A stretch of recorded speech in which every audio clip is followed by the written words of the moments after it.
Bonjour mes petits sargelitos et mes petites sargelitas. Je vais vous appeler comme ça maintenant, c'est décidé. Et si ça vous plaît pas... J'en ai rien à foutre. Cet été, j'ai pas mal mangé au restaurant, comme beaucoup de monde d'ailleurs, et en observant mon assiette et les tables alentours, j'ai remarqué quelque chose. Déjà que la sensibilité au gâchis alimentaire était très variable d'une personne à une autre, que quantité, qualité et prix sont trois choses complètement différentes, mais surtout que l'humanité est de loin l'espèce la plus omnivore de la planète. Non mais c'est vrai, vous avez déjà vu un autre animal consommer dans le même repas des fruits de mer, du pain, une entrecôte, de la salade, des patates, du fromage, du cacao, de la noix de coco, de l'ananas et 3 alcools différents. Normalement, dans la nature, il y a un système bien rodé qui existe depuis un petit moment, qui s'appelle la chaîne alimentaire. Et non, je ne parle pas d'une chaîne de télé qui passe des émissions de cuisine toute la journée. Donc, normalement, dans la nature, il y a les végétaux qui se font bouffer par des insectes, qui se font bouffer par des oiseaux, par exemple, qui se font eux-mêmes bouffer par d'autres animaux, etc. Puis, l'humain est arrivé et il a décidé de s'en battre tout simplement les couilles. Tu sais quoi? J'ai réfléchi. Tout ce délire de chaîne alimentaire, tout ça, c'est pour les boomers en fait. Ah bon, tu penses? Bah, ça a peut-être marché pendant un temps avec les dinosaures, mais bon, on sait comment ils ont fini, Bah ouais, mais bon, on a toujours fait comme ça. Ouais, bah justement, il serait peut-être temps de changer. Faudrait arrêter de se mettre dans des cases tout le temps, tu vois. On a l'âge de pierre, les gars. C'est jamais de grandir. Bah, je veux bien, mais je propose quoi alors? Je propose qu'à partir de maintenant, on mange de tout. De tout. De tout. Comment ça, de tout? Bah, tout. Genre tout.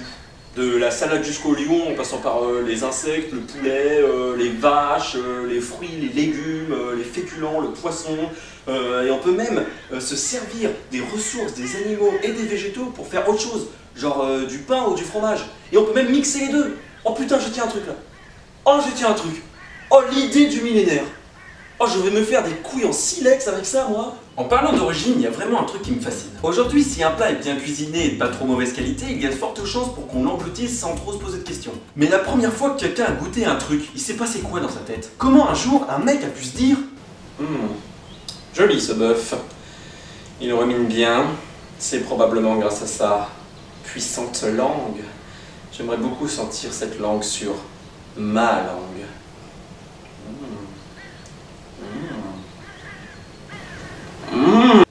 La langue de bœuf est née. Reconnaissez, c'est quand même chelou comme pensée, non?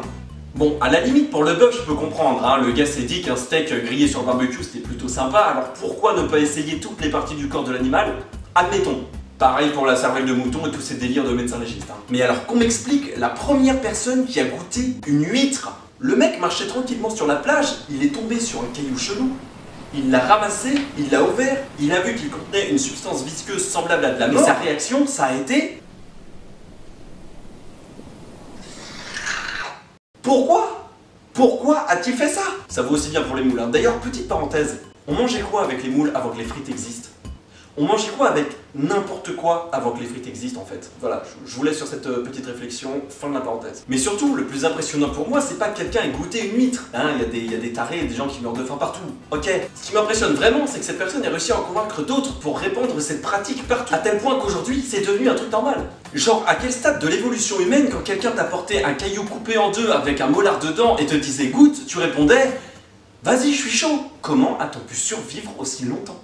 Et encore, là je parle des huîtres et des moules, qui font quand même partie des espèces les moins agressives de l'écosystème. Mais qui est le con qui, un jour, en voyant des orties, s'est dit ok, ça pique, ok, ça gratte, ok, ça fait des boutons, ok, faut pas pousser le nez dedans. Mais si j'en faisais une soupe, tiens. Les gars, comprenez le message que vous envoie la nature. Si les plantes et les animaux développent des systèmes de défense, c'est pas pour rien. On est quand même prêt à prendre beaucoup de risques pour bouffer. Les châtaignes, les oursins, les requins. Il a dû falloir du courage pour se dire tiens, ça a l'air pas mal ça. Ou de la stupidité. Faut dire qu'au fil de notre histoire, je crois qu'on a absolument tout testé. Il y a même des humains qui mangent du singe. Du singe, ouais. C'est un peu comme si un zèbre bouffait du poney. Bon, après, on a bien déjà donné de la vache à bouffer à de la vache, mais il me semble qu'elles avaient pas trop apprécié. Et oui, je sais, dans la nature, il y a des singes qui se nourrissent d'autres singes. Mais avec la palette de mets gastronomiques dont dispose l'humain, je pense qu'il pourrait manger autre chose que son cousin. On n'est pas dans Game of Thrones. En fait, on a tellement de trucs à bouffer qu'on est la seule espèce à pouvoir se plaindre d'avoir trop mangé. Enfin, je parle de l'espèce, mais ça dépend dans quelle région du globe on se situe. C'est quand même incroyable de se dire que dans certaines parties du monde, il y a des gens qui meurent parce qu'ils mangent pas assez, et dans d'autres, il y en a qui meurent parce qu'ils mangent trop. C'est tout aussi fou de se dire qu'on peut sortir d'un repas en ayant trop mangé à notre époque. Parce que, je sais pas si vous avez entendu ça récemment, mais il semblerait que nos ressources s'épuisent de plus en plus ces derniers temps. Et pourtant, on continue de consommer comme des porcs. Et de consommer des porcs. En parlant de consommer de la viande, il y a un autre truc qui me fait halluciner concernant la naïveté et la débilité de l'humanité. C'est quand je vois des gens se rendre compte de l'origine de la viande. Parce que j'ai l'impression qu'il y a pas mal de gens qui n'arrivent pas à intégrer que la viande, à la base, bah c'est un être vivant. J'ai déjà vu des gens observer une vache dans un champ en disant « Oh, comme elle est mignonne, t'as vu ça comme elle est mignonne, regarde comme elle est mignonne, oh elle est mignonne, bah oui qu'elle est mignonne, bah oui qu'elle est mignonne. » Alors, certes, peut-être qu'elle est mignonne, mais t'attaches pas trop quand même, hein, parce qu'il y a de grandes chances qu'elle finisse dans ton Big Mac. C'est comme les gens qui sont obligés de voir des images d'abattoirs pour se rendre compte qu'on tue les animaux avant de les manger. Évidemment qu'on les tue, les manger vivants ce serait pire, demande aux huîtres.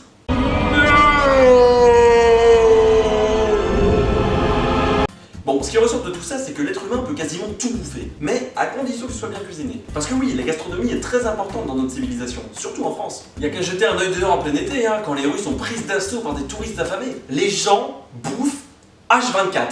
C'est hallucinant. Et allez qu'on s'enquille des gaufres, et allez qu'on s'enquille des beignets, et des glaces, et des chichis, c'est le festival du cholestérol. Pourquoi l'humain est un tel sac à merde ? C'est une question que je me pose. Bon, de temps en temps, il y en a qui font des efforts et qui ont la chance de pouvoir se faire un repas gastro dans un resto étoilé. Quand je dis repas gastro, je parle pas de ton tacos périmé qui traîne dans ton frigo depuis 3 semaines.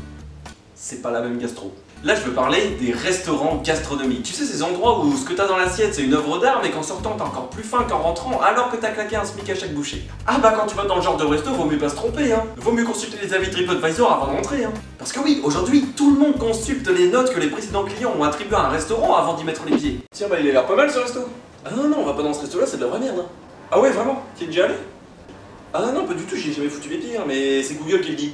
Et si Google le dit, c'est que c'est vrai. Google ne se trompe jamais. Se fier à la vie d'inconnu avant même d'essayer d'en forger un soi-même. Ah, c'est un bel avenir qui nous attend en tout cas.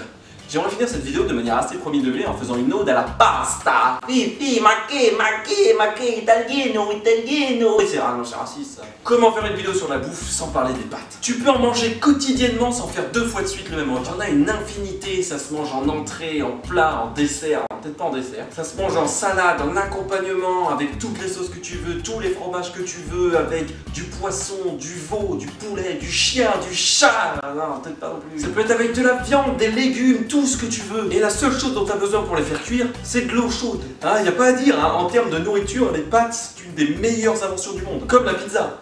Enfin, sauf quand tu mets un ananas dessus. Et ouais, j'ai osé relancer le débat qui déchire la communauté pizza depuis des années. J'ai peur de rien, moi. Bon après quand on sait que des humains mangent des singes, je suis pas sûr qu'un ananas sur une pizza ce soit si grave que ça finalement. C'est donc sur ce message positif, ou pas, vous l'interprétez comme vous voulez, que nous allons terminer cette vidéo. Je sais, ça passe vite. Avant de vous quitter, j'aimerais vous remercier pour l'accueil que vous avez fait à ma dernière vidéo, mon court-métrage Elle, d'ailleurs disponible avec des sous-titres et une description anglophone pour pouvoir le partager au maximum autour du monde, donc je vous invite à le faire. Vous avez été géniaux et géniales, vos réactions m'ont sincèrement beaucoup touché. Et c'est même grâce à ce petit film que quelqu'un m'a reconnu pour la première fois dans la rue, complètement par hasard, c'est assez ouf. Du coup, tout cet enthousiasme m'a donné vachement envie de continuer à mettre en scène d'autres scénarios dramatiques que j'ai en tête. Et j'ai d'ailleurs commencé à bosser dessus. Donc si les contenus sérieux se font de plus en plus réguliers sur la chaîne, c'est normal, mais ça ne veut pas dire que j'abandonne l'humour. Jamais de la vie. Et enfin, si durant cette vidéo vous avez louché sur ce t-shirt ou sur ces bagues, liens et codes promo vous attendent en description. Je vous invite vraiment à aller y faire un tour, ça m'aide bien plus que vous l'imaginez, tout comme le like, le partage, l'abonnement. Sans oublier l'achat et la découverte de mes livres, tous les liens sont dans la description, encore une fois. Et mon prochain livre sort en septembre. Hop là, voilà, c'est dit. Allez, c'est tout pour moi, j'espère vous avoir fait rire, je vous dis à la prochaine, et bien sûr, bon appétit.